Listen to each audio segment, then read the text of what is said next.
bienvenue pour ce nouveau numéro de l'Actu Bourse, le magazine des sociétés cotées et des tendances de marché. J'ai le plaisir d'accueillir pour ce premier Actu Bourse de l'année Henri Chabadel, responsable des investissements chez BlackRock pour la France. Bonjour Henri. Bonjour Laurent. Alors, on se retrouve régulièrement pour analyser, essayer de comprendre l'évolution de l'économie. Nous voilà donc au début de cette année 2023. On s'est quitté, Henri, il faut le dire, dans un contexte d'inflation et plus récemment de crainte sur la croissance, notamment en Europe.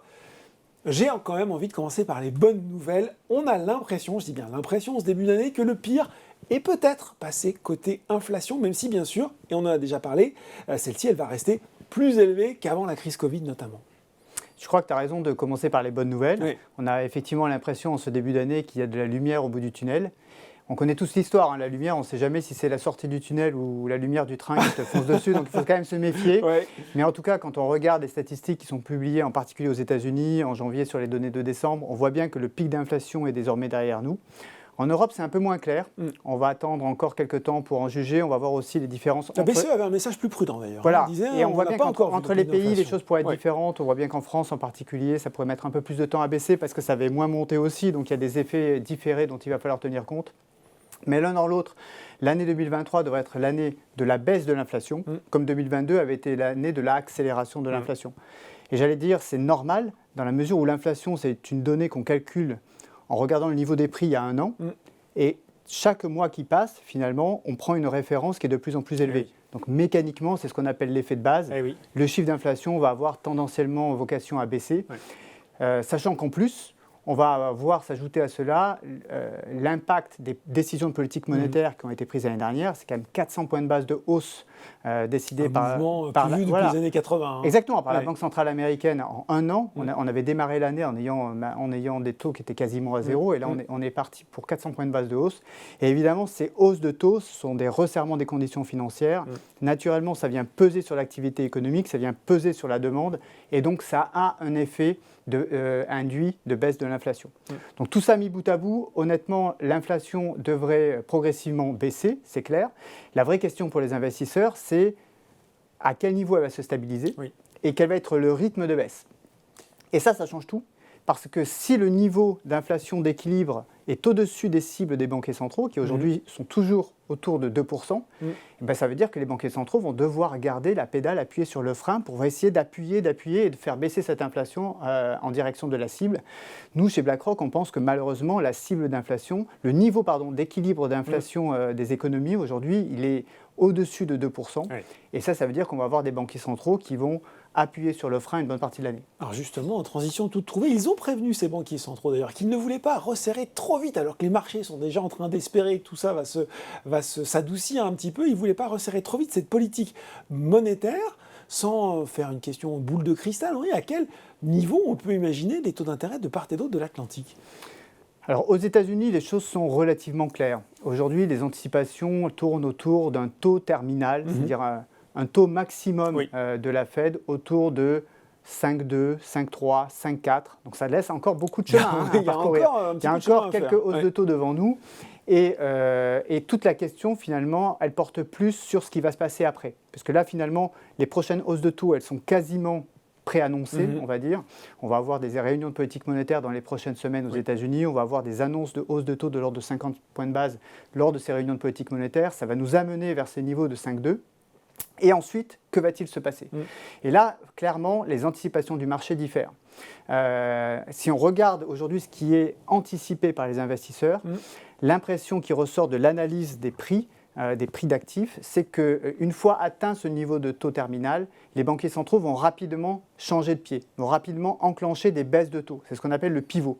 Ce que Paul ne dit pas, il dit que les taux pourraient rester élevés. Et justement, et vous avez en face de cela d'autres intervenants de marché, dont BlackRock, qui pensent que pivot il y aura, certes, mais pas en 2023. Il y aura pivot peut-être en 2024, mais pas avant. On aura plutôt une pause à partir d'un taux terminal qui va être élevé. Et la raison pour cela, c'est celle que j'évoquais à l'instant, c'est que tant que les banquiers centraux ne seront pas vraiment convaincus que l'inflation qu'ils observent dans l'économie est compatible avec leur cible d'inflation à hauteur de 2%, ils ne pourront pas se permettre de relever le pied de la pédale de frein. Et donc ça veut dire finalement rester en mode restrictif. Et pour les prix d'actifs, ça a évidemment des conséquences, puisque plus de restrictions monétaires, c'est moins de croissance, c'est plus d'incertitude sur le niveau de résultat des entreprises, et donc ça veut dire plus de volatilité. Sur la BCE, rapidement, c'est la même chose, peut-être un petit peu en décalé et peut-être un petit peu moins haut que les États-Unis. Tout à fait. Ouais. La BCE, en fait, a démarré plus tard, Ouais. et la BCE a une équation à résoudre avec beaucoup plus d'inconnus. Et on sait que plus il y a d'inconnus dans une équation, plus c'est compliqué à résoudre. Et en pratique, qu'est-ce qui se passe? C'est que la zone euro, c'est une zone qui est directement impactée par la triple crise qui s'est concrétisée en 2022. Ouais. Et ça veut dire moins de croissance, plus d'inflation, et aussi des budgets des États qui sont qui vont être plus tendus, plus contraints, oui. Et donc aussi peut-être un risque de fragmentation qui est plus élevé. Vous savez, c'est la divergence entre les situations économiques des différents pays qui composent la zone euro. Donc de ce point de vue-là, l'équation est plus difficile à résoudre. Nous, chez BlackRock, on pense que la BCE sera sans doute la banque centrale qui sera la première à arrêter le cycle de resserrement, et peut-être aussi sans doute la première à pivoter, mais elle restera inscrite sur une trajectoire qui va quand même ressembler à celle de la Fed, parce que, in fine, ce qui compte aussi pour la BCE, c'est le niveau de l'euro par rapport au dollar. Et une BCE qui infléchirait trop vite son approche de politique monétaire par rapport à ce qu'on observe aux États-Unis, et bien finalement, c'est une BCE qui laisserait l'euro baisser, et de l'euro qui baisse, c'est de l'inflation qui rentre. Importée, notamment pour les matières premières. Et, voilà. Et donc finalement, c'est contre-productif pour la BCE. Donc malheureusement, la BCE est un peu coincée. Elle doit aligner son pas, un peu comme un coureur de fond, sur celui de la Fed. Alors, si on regarde la situation économique, on a parlé des taux, on se retrouve... outre-Atlantique, aux États-Unis, on voit que les chiffres de l'emploi, ils restent bons, ils restent solides. On a l'impression que l'économie américaine, elle encaisse, ma foi, plutôt bien. Vous l'avez dit, en Europe, c'est moins clair. Il y a toujours cette crise énergétique qui est là, même si à la faveur d'un hiver assez doux et puis du vent qui souffle en ce moment et qui fait du bien à nos éoliennes, ça va un petit peu mieux. Il y a toujours cette menace de récession. Il y a la Chine qui a... complètement changé sa position sur la politique Covid, d'une politique extrêmement restrictive, conservatrice, à une politique maintenant beaucoup plus ouverte. Comment vous voyez tout ça se décanter sur les mois qui viennent? C'est pas simple la question. Le moins qu'on puisse dire, c'est que c'est compliqué, puisque vous avez plusieurs informations à prendre en compte et surtout plusieurs tendances de fond qui sont en train de se matérialiser et qui peuvent avoir des effets qui se compensent. Si on parlait tout à l'heure de bonnes nouvelles, de lumière au bout du tunnel, clairement la meilleure nouvelle, c'est la réouverture de la Chine. Le changement de pied en termes de politique sanitaire. Pourquoi? Parce que ça vient lever un aléa au niveau de la croissance mondiale, au niveau de l'inflation mondiale. Cette Chine qui confinait, qui déconfinait, qui reconfinait, qui déconfinait, finalement, elle venait en continu perturber les chaînes de production, les chaînes logistiques. Et l'effet, c'était un effet finalement de pression plutôt haussier sur l'inflation. Et on voit bien qu'une inflation qui est plutôt soutenue à la hausse, ça a des conséquences en termes de politique monétaire, de conditions de refinancement et donc derrière de croissance. Donc la vraie bonne nouvelle à moyen-long terme, c'est quand même la réouverture de la Chine, l'abandon de la politique zéro Covid. Évidemment, la contrepartie à court terme pour la Chine, et c'est malheureux pour eux, c'est que le nombre de cas explose, le système sanitaire est engorgé, donc il va peut-être y avoir des petits ajustements à venir, mais on sent bien quand même que la doctrine a changé. Et ça veut dire quoi? Ça veut dire que la Chine redémarre. On a connu ça pour nos économies développées il y a 2 ans.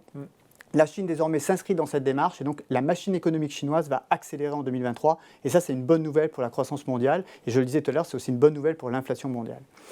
Alors ça c'est les vraies bonnes nouvelles. Ça c'est une bonne nouvelle, ça fait plaisir. Exactement, merci. On commence par là. Ensuite vous avez les moins bonnes. Alors je pense que la pire des nouvelles, vous voyez, pour passer d'un extrême à l'autre, c'est ce qui se passe aux frontières de l'Europe avec la crise entre la Russie et l'Ukraine. Et là, bien sûr, on ne peut pas être devin, on n'a aucune idée de quand ce conflit va se terminer. Mais ce qu'on sait en revanche, c'est que quelle qu'en soit l'issue, ça peut se terminer demain, ça peut se terminer dans 1 an, ça peut se terminer dans 10 ans. De toute façon, le résultat sera le même. Ce sont des prix des matières premières qui sont plus élevés plus longtemps. Et en particulier pour les zones économiques qui ne produisent pas de matières premières, donc qui sont structurellement dépendantes de ces matières premières importées. Ça a des conséquences en termes de croissance, moins de croissance, et ça a des conséquences en termes d'inflation, plus d'inflation. C'est un peu l'Europe, ça, Henri. C'est l'Europe, c'est l'Europe. Et donc malheureusement, vous voyez, cet environnement de prix élevés au niveau de l'énergie des matières premières, c'est désormais la nouvelle toile de fond. C'est plus du tout un facteur conjoncturel, c'est un facteur structurel auquel on est confronté et qui évidemment va avoir des conséquences en termes de politique énergétique, on l'a déjà vu. L'Europe est engagée dans une trajectoire volontariste de décarbonation de son économie, mais là on en a pour 10 ans ou pour 20 ans avant d'arriver à la cible. En attendant, il va falloir payer le prix de ces matières premières plus élevées. Et donc ça, évidemment, ce n'est pas une bonne nouvelle pour la croissance européenne et ce n'est pas du tout une bonne nouvelle pour l'inflation européenne, raison pour laquelle on a intérêt à être aidé par ce qui se passe du côté de la Chine. Et au milieu du tableau, vous avez les États-Unis. Alors les États-Unis, finalement, c'est moins bon que la Chine, c'est moins pire que l'Europe, c'est un peu entre les deux. Tout simplement parce que les États-Unis bénéficient de fondamentaux économiques qui sont bien meilleurs. Ils sont rentrés dans l'année 2022 avec beaucoup plus de croissance. Ils avaient une réserve, finalement, sous la pédale pour pouvoir ralentir. Et d'une certaine manière, ce que le banquier central américain est en train d'essayer de faire, c'est un atterrissage en douceur. C'est ça. L'histoire nous enseigne que c'est quand même assez compliqué à gérer les atterrissages en douceur. Donc nous, on a plutôt tendance à ne pas croire en la capacité du banquier central à réaliser cet atterrissage en douceur. On voit plutôt venir un coup de frein. Et ça fait écho à ce que je vous disais tout à l'heure. En gros, le banquier central va maintenir le pied sur le frein et il va casser la dynamique de croissance. Mais ce ralentissement devrait quand même être, somme toute, assez léger, modéré, puisque la dynamique d'entrée dans le ralentissement est quand même assez forte. Et donc les États-Unis vont ralentir pour repartir derrière.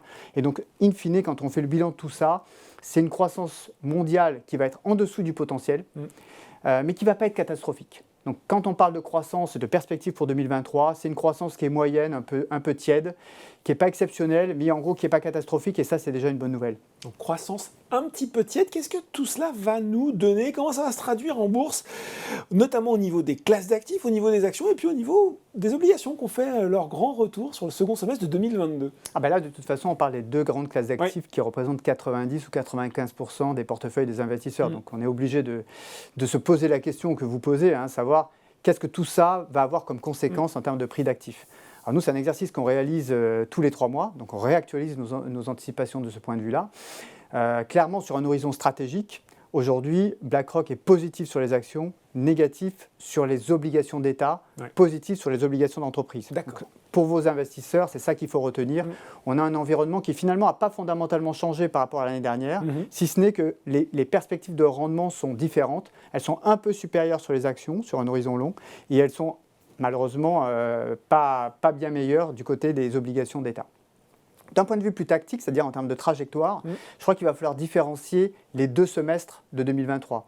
Le premier semestre devrait beaucoup ressembler à celui à 2022. Au second semestre 2022. Voilà. Parce que les marchés vont sans arrêt essayer d'anticiper le moment où le banquier central va changer. Voilà, le pivot. Le pivot. Et malheureusement, le banquier central, assez régulièrement, va revenir en disant c'est pas le bon moment. C'est pas le moment. Voilà, c'est pas le moment. Et donc, ça va être la douche froide, on va repartir en arrière, on va repartir de l'avant. Un espèce de pas de tango un peu alterné, avec n'empêche la perspective en fin d'année de partir de l'avant quand on va avoir tourné la page finalement du ralentissement de l'inflation et du retour de l'inflation dans son lit. Donc un scénario qui est quand même plutôt constructif sur les actions, mais à court terme, c'est-à-dire le premier semestre, qui privilégie quand même une stratégie qui a bien fonctionné en 2022, qui est celle de l'investissement régulier, pour pouvoir bénéficier de la volatilité des marchés d'actions. On lisse ses points d'entrée. Sur les marchés obligataires en 2022, je crois que le meilleur conseil qu'on puisse donner, c'est de rester fidèle aux obligations d'entreprise, pour lesquelles nous, on considère que les niveaux aujourd'hui de rendement sont largement suffisants pour venir récompenser, pour venir finalement rémunérer l'investisseur contre le risque de fluctuation et surtout contre un éventuel risque de défaut des entreprises qui devraient rester limitées dans un environnement, vous l'avez compris, on devrait quand même avoir de la croissance en 2023. On s'attend pas. Tiède. Croissance tiède, mais ce n'est pas non plus le mais ce n'est crack. pas non plus la récession. Oui. Ce n'est pas la récession. En revanche, du côté des obligations nominales, c'est-à-dire des obligations d'État, là, on est beaucoup plus mesuré. On va dire qu'on peut se positionner sur les obligations de duration courte, c'est-à-dire le 2 ans, 3 ans, peut-être 4 ans. On est beaucoup plus réservé sur les obligations longues, parce que là, on voit des niveaux de taux qui sont, selon nous, pas encore assez élevés pour venir bien rémunérer l'investisseur contre les incertitudes liées à la croissance, à l'inflation et à la prime de risque que les investisseurs sont en droit d'exiger sur ce type d'obligations. Bon, alors vous avez déjà un petit peu répondu à la question quand on regardait le potentiel des différentes régions du monde. 2022, c'était l'année de l'aéronautique défense en bourse, notamment si on regarde le marché français. La tech, elle a souffert, notamment avec la remontée des taux. Qu'est-ce que ça va donner sur cette année 2023? Est-ce qu'il y a des secteurs ou des zones géographiques qui ont vos préférences? Alors 2022, c'était aussi l'année du luxe. C'était aussi l'année du luxe. Et le CAC 40 en a bien profité. Finalement, quand on fait le bilan, c'était l'année des énergies fossiles, c'était l'année du luxe. Il y avait vraiment quelques secteurs qui ont pu tirer leur épingle du jeu en 2022. Ce sont des secteurs finalement qui étaient vraiment très spécifique et on ne peut pas évidemment généraliser à 2023 ce qui s'est passé en 2022, à la différence de ce que je disais à l'instant sur les marchés actions de manière globale. Donc clairement 2023 ne devrait pas ressembler à 2022 du point de vue des performances des secteurs dans les indices actions. Nous, chez BlackRock, on conserve quand même nos grandes convictions, et on en avait déjà parlé, Laurent, par le passé. Oui. Notre première conviction, elle est liée au secteur de la technologie. Et ça, je sais que c'est assez atypique dans l'univers des investisseurs, parce que les valeurs technologiques ont beaucoup souffert en 2022. Nous, c'est pour nous une